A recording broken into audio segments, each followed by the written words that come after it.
There we go. The Sabbath was made to meet the needs of the people and not the people to meet the requirements of the Sabbath. Don't worry, you don't have to say that right now. I know that's a little bit ambitious. We'll get there though, guys. The Sabbath was made to meet the needs of the people and not the people to meet the requirements of the Sabbath. We are at home doing a minor kitchen update. And if you are listening online and not seeing the video, what you need to know is that I used air quotations with some conviction there over the word minor. Because here's what happens. I've heard this is a common occurrence for some people, that you get something called while we're at it syndrome. Anybody ever got while we're at it syndrome? I do not have while we're at it syndrome. I have now we have to pandemic. All right, it started very small. It started very, very small. Our coffee maker broke and our blender broke, and that's not a big deal, right? Like, thank you, Amazon Prime Day. And then we had our first alpha group in the fall, and it was amazing. We cooked a meal. We had a blast. We cooked with every dish in the house. We used it all. And then after everybody leaves, we put it in the dishwasher. I press the start button, and 3 minutes later, I say to Stephanie, "What is that strange odor?" It turns out it was the dishwasher. It kicked the bucket. It was done. It took us longer to do all the dishes than it did to prepare the meal and have the alpha group, all right? So the dishwasher needed to be replaced. When we moved into the house, there was a very tiny oven and stove. So what I think happened was the previous homeowners had their appliance die right before they sold it, so they bought the smallest thing they could to fill the gap. And so we had these giant gaps on either side, and you couldn't really cook more than one thing because the elements were so just like squished together, all right?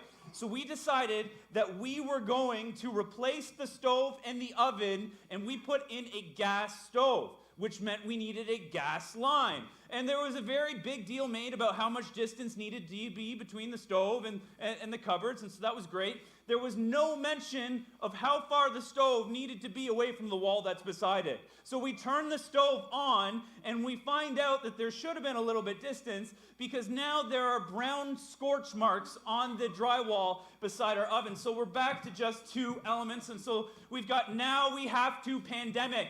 All right, now, not only that, when we turn it on, it produces so much more heat that anytime we cook something on the stove, our smoke detector goes off. It's not smoking, it's just hot. And so last night, Stephanie was just trying to make some veggies on the stove, and I was standing underneath the smoke detector doing this so that we could have dinner. And so no big deal, right? We're going to turn on the range hood. I told you last week that we got a new range hood, and it arrived and had this giant dent in it. Well, no big deal. We'll use the old one.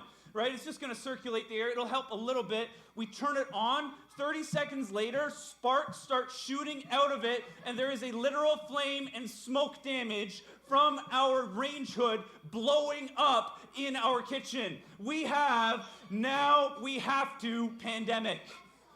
As challenging as this situation has been, girls, it is even more challenging if you are an observant Jew and you are trying to follow all of the rules, all of the dietary restrictions. We call it being kosher. If you are trying to follow all of the kosher restrictions, it is even more challenging. How many people here knows what it means to be kosher? We think of not eating pork, correct? It's actually much more complicated than that. If you are really to be kosher, you need to keep all of your dairy products away from all of your meat products. That means that you are supposed to have two fridges, because the dairy cannot be on the same surface as the meat. So you have to have one fridge for dairy and one fridge for meat. You have one set of pans for the dairy, you have one set of pans for the meat. You've got two sets of utensils, two sets of mixing bowls, two fridges, and yes, even two dishwashers. You have to be so careful that you never prepare or process a meal that contains both dairy and meat at the same time. Just a side note, I have a friend who went to the University of Toronto, and he did an intensive class on Jewish studies where he went to Israel. And he was the only non-Jew that went into this Jewish studies class. And so when he was in Israel on the Sabbath, he got a craving for a cheeseburger. He went searching through Israel on the Sabbath for a cheeseburger. It is a very challenging and epic adventure, and perhaps I'll tell you the rest of that story a little bit later on. But here's the question. Have you ever wondered, where do all of these dietary restrictions come from? Have you ever had the thoughts that if this is what it means to be kosher, where does that come from? Well, let me enlighten you, my friends. I'm so glad you asked. Exodus chapter 23, verse 19. We're going to put it up on the screen here. You must not cook a young goat in its mother's milk. That's right. From here, we get 2 fridges. How in the world, from you must not cook a young goat in its mother's milk, do we get 2 fridges? I don't know. But God is serious about this command. In fact, he repeats it verbatim 3 times. He does it here in Exodus 23. He does it again in Exodus 24. And then later on in Deuteronomy chapter 14. And all of the dietary restrictions that we have to keep kosher, or that an observant Jew has to keep kosher, comes from this command. Now, what did God mean by this? We don't know, because God never explained it. Now, we can speculate with a pretty good degree of certainty. You see, the Israelite people were going into the land that God had prepared for them, but was the land empty or full? It was full of other people called the Moabites and the Ammonites. Say that 3 times fast. I just do that for my own entertainment, by the way.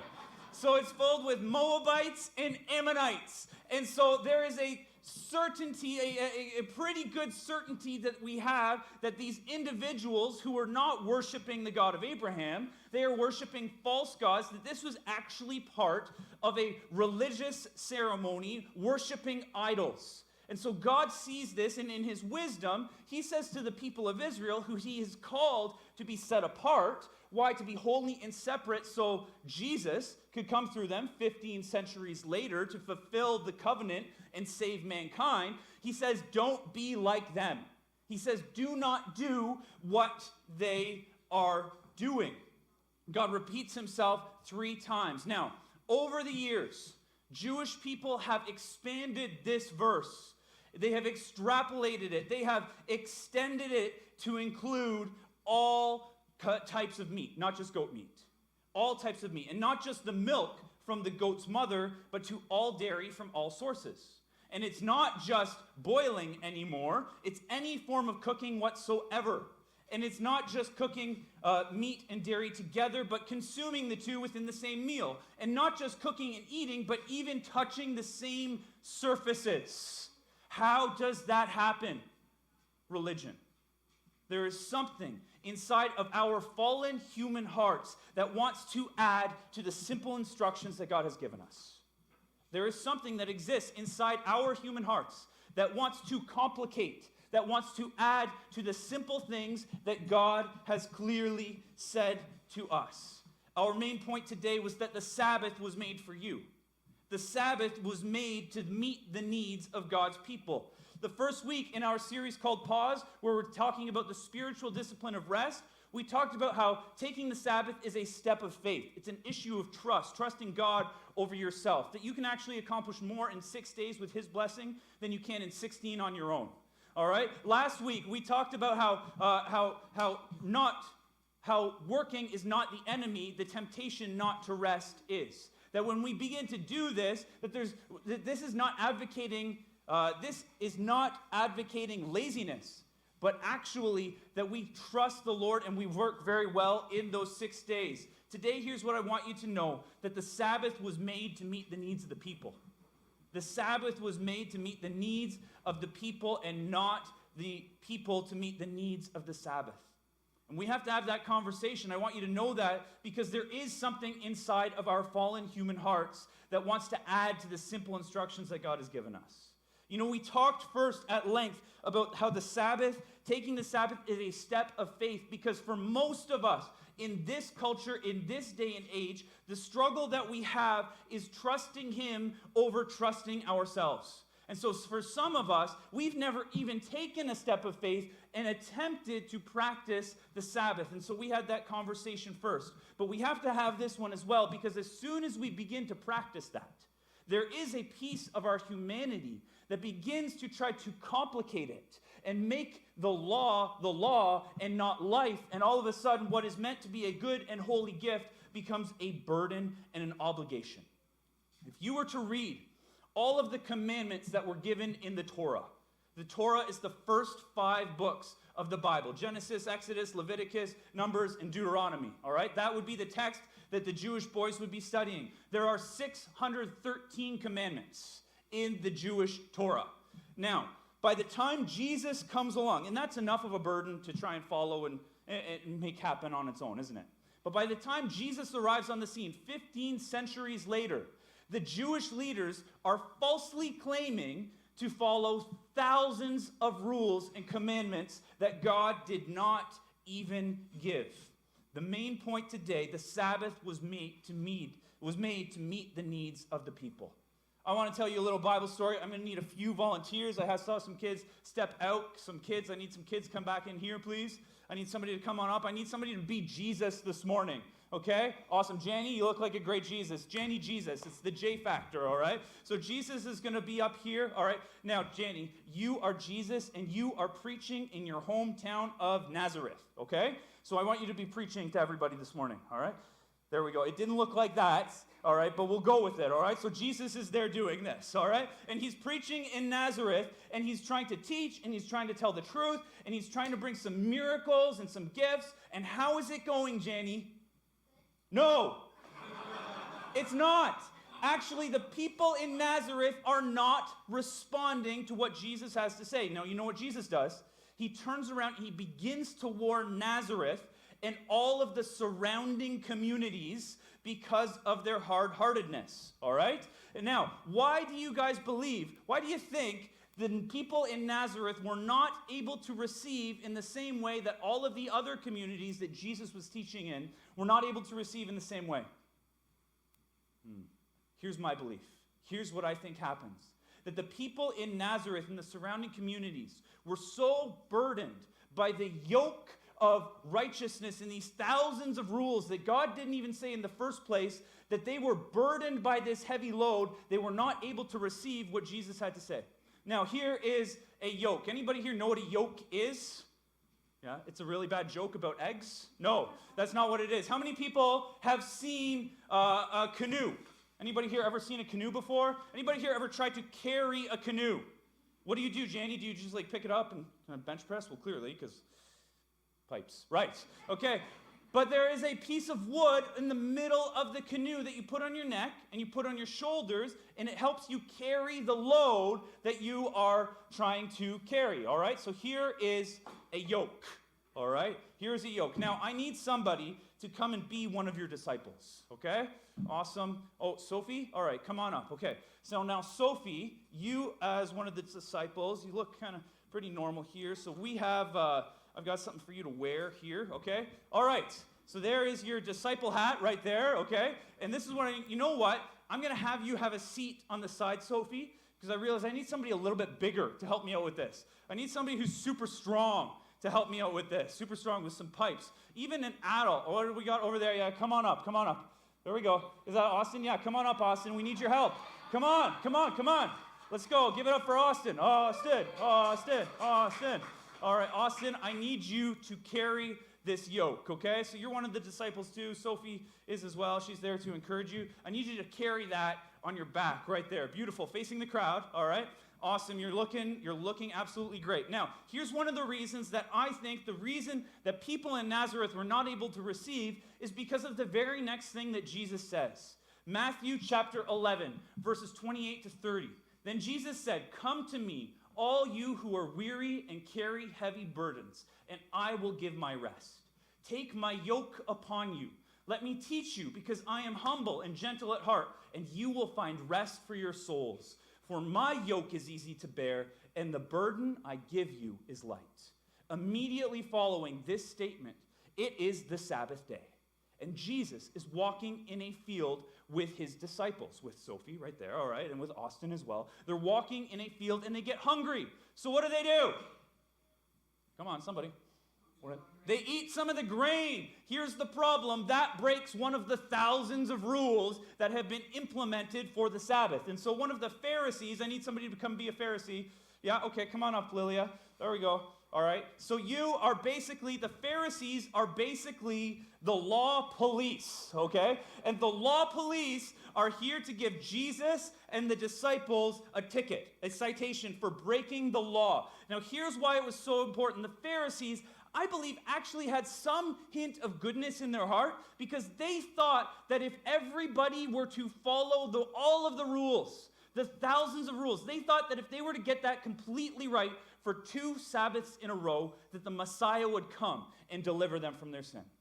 And so here we have the law police who have these good hearts but are expressing it and putting all of these burdens on people that actually God never intended for them to be. So here's what we need, guys. We've got a few of the burdens here. Oh, you know what? You don't look adequately disciple-ish yet, okay? So I'm going to put that on you right there. Okay, there we go. It's going to help you in the sun. So I need the other disciple over here, all right? You take that, one of the Pharisees. I want you to take this here, okay?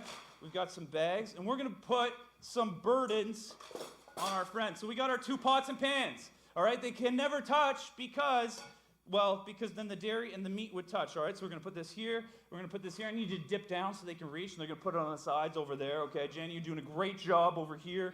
Just standing there, all nice and holy, like, okay. Then we've got some meat over here. We've got some pepperettes, and then I also have some yogurt they can never touch, all right? So here's one of them, all right. Sophie, here we go. We're going to put this in the Paw Patrol bag. My kids love Paw Patrol, by the way. No, they don't. All right, we've got 2 more bags over here. And guys, we've got some utensils, all right, but we've got 2 sets of utensils, right? There's one over here. This is one set. We're going to put that over on our disciple. Go ahead, hang that up. And we've got another set over here. All right, beautiful. All of these burdens hanging there. I've got 2 more bags. So let's bring in the fridges, guys. We need 2 fridges. I'm joking. We don't have any fridges. Not yet, okay? So here we have somebody, and the Pharisee has come up, and they're writing a ticket because you broke one of the rules. And what does Jesus say? Jesus responds. Let's take a look on the screen. It's up here. All right? Jesus points the people to a story that you can read about in the Old Testament. The King David, who is considered to be a great Jew that would have been held in very high regard and esteem by all of the people in this community, especially by the Pharisees. Some Pharisees saw them do it, protested. Look, the disciples are breaking the law by harvesting the grain. Jesus refers to King David next. Let's go to the next slide. Jesus said to them, haven't you read in the scriptures what David did when he and his companions were hungry? They went into the house of God. They broke the law by eating sacred loaves of bread, and only the priests are allowed to eat them. Haven't you read in the law that Moses and the priests are on duty in the temple and may work on the Sabbath? Now, how do you think the Pharisee is responding? Are you like, oh, well, thank you for enlightening me, Jesus? Or are you mad? I'm mad. She's very mad, right? Because they thought that Jesus was this hillbilly from a backwater town that's preventing the Messiah from saving their people. Right? Now, Jesus isn't done. He continues on. Great job, Jesus, by the way. It's outstanding job. All right, next verse. Let's bring up the next screen. I tell you, there is one here who is even greater than the temple. That's very important. But you would not have condemned my innocent disciples if you knew the meaning of this scripture. I want you to show mercy, not offer sacrifices. Again, very important. For the Son of Man is Lord, even over the Sabbath. Why is this very important? Because the Pharisee would have understood that when Jesus said there is one that's greater than the temple, and there is one that is Lord even over the Sabbath, that they would have heard this: I am the Messiah. Jesus very clearly says to them, Jesus, let's say it out loud, Jesus, I am the Messiah. There we go. This is what they heard in his words. And so how did the Pharisees react? Were you angry? Were you happy? You don't know, guys. They were very, very angry to the point where they left and went and plotted his death. Okay, so you can leave. Thank you for your hat. Beautiful job right there. And now Jesus, you can come over and begin to take the burden off of our disciple over here. And this extra disciple is going to help too, because, Jesus worked on a team with the disciples. There we go. Beautiful. All right, in one sentence, Jesus reverses the entire idea of the Sabbath and how it had been taught and practiced by the religious leaders. In Mark chapter 2, verse 27, he says, the Sabbath was made for man, and not man for the Sabbath. You see, the people had begun to demand that instead of allowing the Sabbath to serve people, that the people would be serving the Sabbath. And Jesus understood what they did not, that the Sabbath is not a set of rules. The Sabbath is not a rigid set of restrictions to follow. It is an invitation. Thank you so much, disciples. Beautiful. You guys can have a seat. It is not a set of rules to be followed, but it is actually an invitation to be accepted. Guys, can we give it up? You did a great job. Way to go. Thank you for my helpers. So here's what I want you to do. What Jesus understood was that the Sabbath is actually an invitation to be accepted. So what I want us to do is to accept the invitation by obeying the Sabbath with our heart rather than the observance of man-made laws. For observant Jews, taking the Sabbath is still a very serious and complex process. I have Orthodox Jewish family members, and I grew up going to their home on the Sabbath day. Now, in hindsight, I don't know why my parents brought me there on the Sabbath day. It wasn't the most exhilarating visit with my cousins. However, we would go on the Sabbath day, and I remember quite clearly getting in trouble for so many things that were honestly very confusing for me. You see, I would arrive, and I would understand that they are not to be working on the Sabbath, but what they considered work was really like turning on switches and hitting buttons. And so they would leave the oven on for 24 hours in case they wanted to cook something, but they were not allowed to push the on or off button. I remember getting in trouble because I really wanted to play a game on the computer, but it wasn't already on, and because I couldn't figure out how to do it, flashback MS-DOS prompts. Anybody? I couldn't figure out the MS-DOS commands, that I was in trouble for asking over and over again if I could play the game because it was work to turn it on.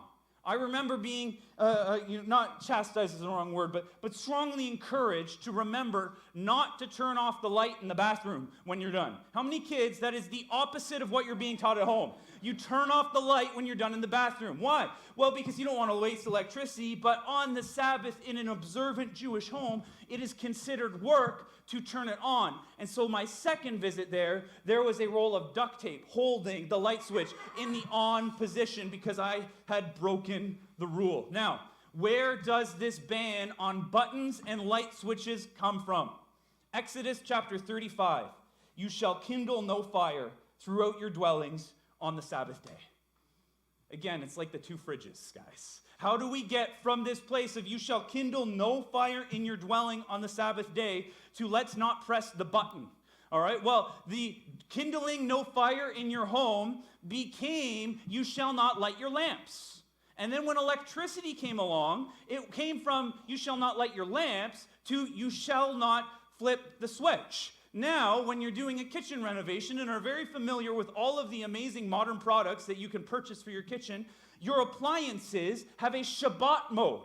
If you buy a brand new appliance, there will be a refrigerator that will automatically make sure that the light does not come on inside the fridge when you open it up for the 24 hours of the Sabbath, so you do not violate the Sabbath commands. And if you don't have one of those amazing fridges, you have to go on Friday afternoon before sundown and unscrew the light bulb and take it out of the fridge so that if you want to open up your fridge, you are not violating the rules of the Sabbath. Look, I don't want to throw anybody under the bus because the reality is that this is not limited to the Jewish faith, that as Christians and followers of Jesus, as humans, we do this. And we take the words of Jesus and we take God's instructions, and somewhere in our human heart, we make it much more complicated than it is. And we begin to add these things that God never actually said in the first place. And so here's what I want us to do and why I want us to do it. I want you to accept the invitation from your heart to obey the Sabbath, because when you respond from your heart, it's not the law, it's life. I want to share one more verse with you. Isaiah 58, verses 13 to 14. This is in the Message translation. If you watch your step on the Sabbath and you don't use my holy day for personal advantage, if you treat the Sabbath as a day of joy, God's holy day as a celebration, if you honor it by refusing business as usual, making money, running here and there, then you'll be free to enjoy God. Oh, I'll make you ride high and soar above it all. I'll make you feast on the inheritance of your ancestor Jacob. Yes, God says so. This week I practiced the Sabbath, and I want to tell you what I did. I turned off my phone. I hung out with my kids. We had a family movie night. I went to the gym. I hung out with friends. We had amazing food. I had a nap. And I said, thank you to Jesus for all of it. Here's the amazing thing. I don't typically struggle with, feeling underjoyed. But after I practiced the Sabbath with my heart in that capacity, where I didn't have a list of do's and don'ts necessarily, but I took a step of faith and trusted God with the 6 days instead of the 7, that I actually woke up the next morning with this sense of joy that I knew was not my own. It was a supernatural portion of joy that I experienced in spite of the fact that there were still many issues that needed to be dealt with that morning and over the course of the rest of the week. The line in this text, then you'll be free to enjoy God, is often translated as delight yourself in the Lord. And if you have been a part of a church or reading your Bible for any time, you might recognize that that's actually a line that finds itself in different spots within the Bible. Psalm 37, verse 4, it says this, delight yourself also in the Lord, and he shall give you the desires of your heart. What do you do if you want to delight yourself in the Lord, but you just don't feel that way? We put something on Facebook today that say that feelings are good indicators, but they're terrible dictators. Sometimes truth actually needs to trump our emotions. Truth needs to trump our feelings. What do we do when I want to delight myself in the Lord, but I just don't feel that way? Well, now we know. The heart of the Sabbath is the gateway to delight. Can we pray together? Let's bow our heads and close our eyes. I thank you, Jesus, that it really is excitement when we step out in faith and begin to experience just the blessing and the gift that you want to give to us. And I think about this text that promises that we will soar and ride high, and just that feeling of joy that I was so confident was coming from you. It was a gift that I got to experience. Father, I pray that you would make us wise as we begin to take these steps of faith. I thank you that we receive the gift. I pray that you would give us wisdom so that when those moments in our life, whether it's our own voice or somebody else's or the enemy, trying to complicate this and make it confusing when it really isn't, God, I pray that you give us wisdom to call back the truth that you have spoken to us, and that we would take a step of faith and obedience from our hearts. And so we wouldn't be subject to the law, but we would experience life. And like your son said, life to the full. So I ask that in Jesus' name, and everybody said, amen.